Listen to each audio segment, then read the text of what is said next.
Bismillahirrahmanirrahim. Assalamualaikum warahmatullahi wabarakatuh. Sobat-sobat ngabarin kabar, semoga selalu dalam keadaan sehat walafiat. Setelah diberikan rezeki yang halal, berkah, lancar, dan juga banyak. Masih dalam pembahasan pertemuan Presiden Prabowo dengan Ketum PDIP Ibu Megawati Soekarnoputri. Bagaimana pandangan para relawan? Kali ini gue punya videonya, yaitu dari Bung Silvestre. Bagaimana beliau memandang pertemuan Pak Prabowo dengan Bu Mega? Mari kita simak bersama videonya. Let's go. Pertemuan Bu Mega dengan Pak Prabowo, kan? Ya. Suasana silaturahmi Lebaran, mereka bertemu. Iya, benar. Saya nggak tahu apakah ada kesepakatan strategis ya di antara keduanya, tapi yang pasti mereka sudah bertemu 1,5 jam atau 2 jam begitu. Ya. Nah, pertemuan itu kemudian ya banyak yang membacanya itu positif gitu ya, karena Indonesia lagi di tengah situasi dunia yang nggak menentu, maka kerukunan elit itu menjadi sesuatu yang ya bagus lah gitu.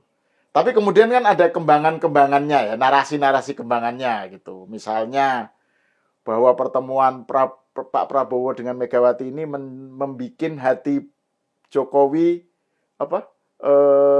Gunda-gulana gitu. Jadi karena kan asumsinya selama ini pertemuan dengan Prabowo dan Mega itu tidak terrealisir karena Pak Prabowo masih dekat dengan Jokowi. Jadi kalau sudah ketemu Bu Mega, itu artinya hubungan Prabowo dengan Jokowi, menurut narasi ini, itu sudah mulai bermasalah. Narasi orang-orang dangkal ini. Iya, itu makanya. Jadi itu misalnya contohnya seperti itu. Kemudian juga ada yang berbicara mengenai follow up-nya dari pertemuan ini. Apakah ini pertanda akan terjadi rekonsiliasi antar presiden-presiden ya, mantan presiden gitu kan. Kita tahu hubungan Bu Mega dengan Pak SBY itu kan nggak baik. Hubungan Bu Mega dengan Pak Jokowi juga nggak baik gitu. Nah, apakah ini sementara Prabowo dengan SBY dan Jokowi itu kan jadi satu nih gitu kan. Udah soulmate lah mereka. Soulmate gitu. Jadi bestie ya. Nah, itu apakah ini pertanda bahwa Bu Mega akan juga melanjutkan pertemuan dengan misalnya Pak Jokowi atau SBY dan seterusnya, rekonsiliasi lah gitu. Nah, Bung Silver gimana membaca pertemuan kemarin itu antara Pak Prabowo dan Bu Mega?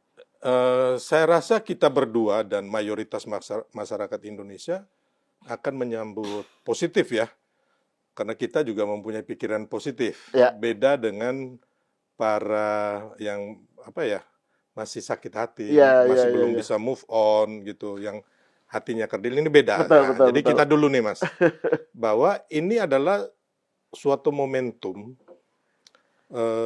rekonsiliasi atau momentum untuk berkolaborasi sama-sama membangun bangsa kita untuk kemajuan Indonesia. Jadi saya melihat di sini bahwa Pak Prabowo dengan segala kerendahan hati, beliau sebagai seorang presiden mau mendatangin Bu Mega, mau mendatangin Pak SBY, mau mendatangin Pak Jokowi.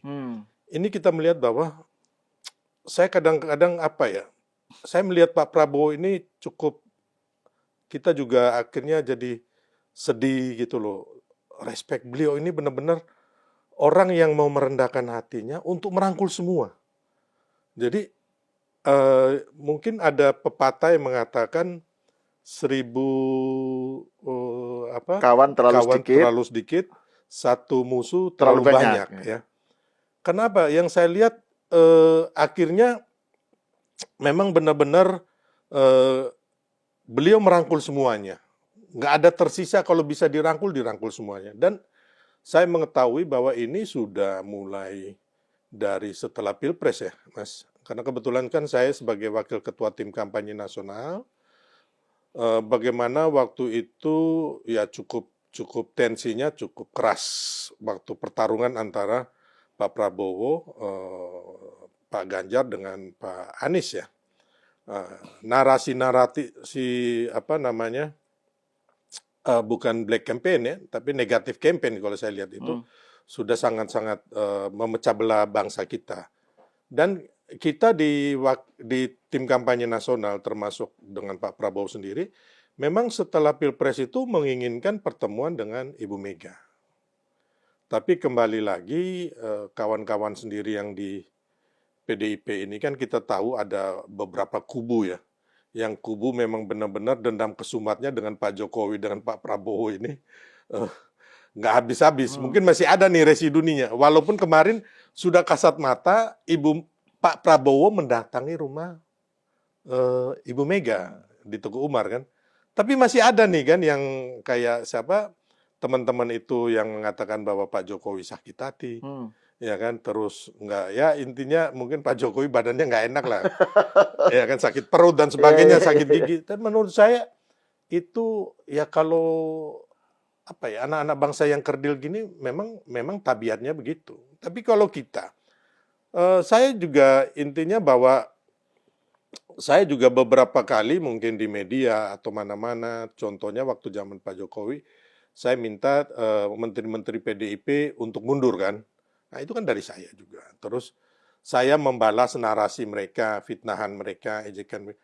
Tapi hari ini ketika kita melihat para pemimpin bangsa bisa duduk bersama, ya saya sebagai anak bangsa harus bergembira dan bersyukur bahwa negarawan-negarawan kita ini, tokoh-tokoh bangsa ini memberikan suatu kesejukan, suatu pembelajaran yang positif untuk kita semua bahwa ayo ini saatnya kita membangun bangsa di tengah ketidakpastian daripada situasi geopolitik internasional ya, baik dari sisi ekonomi, dari sisi politik, demokrasi dan sebagainya.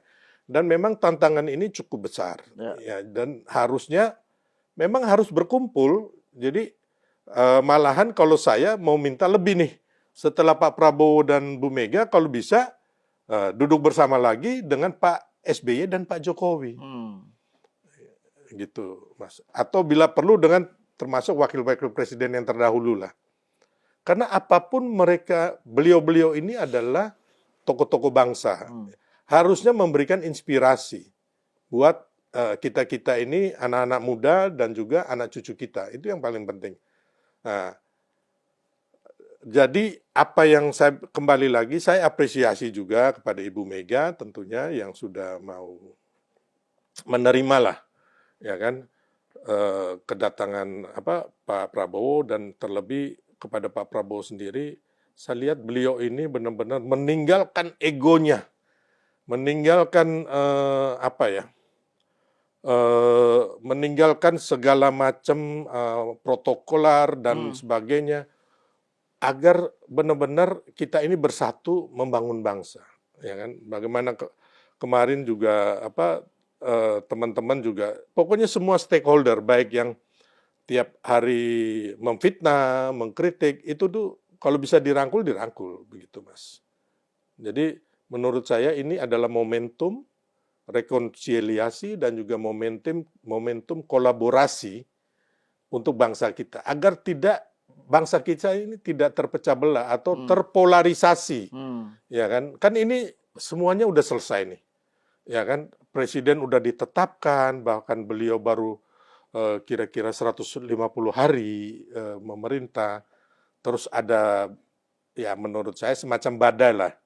Kan kemarin itu kita lihat banyak media, bahkan media mainstream kita, pengamat-pengamat yang ekonomi hebat, pengamat politik, segala macam mengatakan bahwa Indonesia ini akan gelap, ya kan? Sampai ada yang mengajak kabur aja dulu. Terus kemarin juga mereka mengatakan bahwa hampir semua pengamat ekonomi, Mas, mengatakan bahwa kita akan terjadi krisis. Bahkan ada teman-teman tuh udah khawatir tuh, udah ngomong, Bang, ini kayaknya ada mau kudeta ke Pak Prabowo.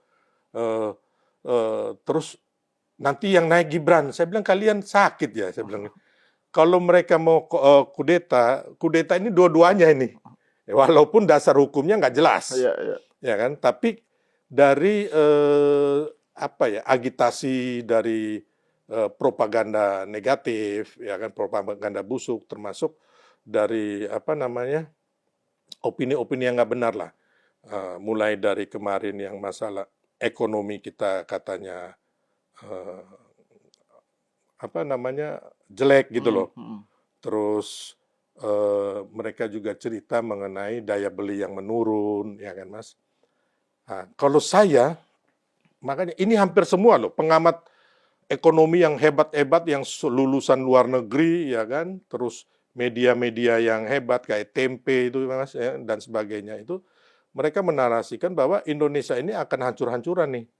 Apalagi ditambah kebijakan kenaikan tarif dari Trump ya dari Amerika. Nah, kembali lagi kita senang gitu loh Pak Prabowo kemarin ketemu Ibu Mega. Jadi ini suatu momentum yang baik buat bangsa kita. Terlepas juga ya teman-teman yang masih sakit hati, masih ngomong nggak karu-karuan itu, ngaco-ngaco itu, biar saja Mas, nanti masyarakat yang menilai gitu loh. Ya, begitulah tadi apa yang beliau katakan terkait pandangannya ya, Bung Silvestre, terkait pertemuan Presiden Prabowo dengan Ibu Megawati. Bagaimana menurut pandangan sobat-sobat? Berikan pendapat ya di kolom komentar. Wassalamualaikum warahmatullahi wabarakatuh.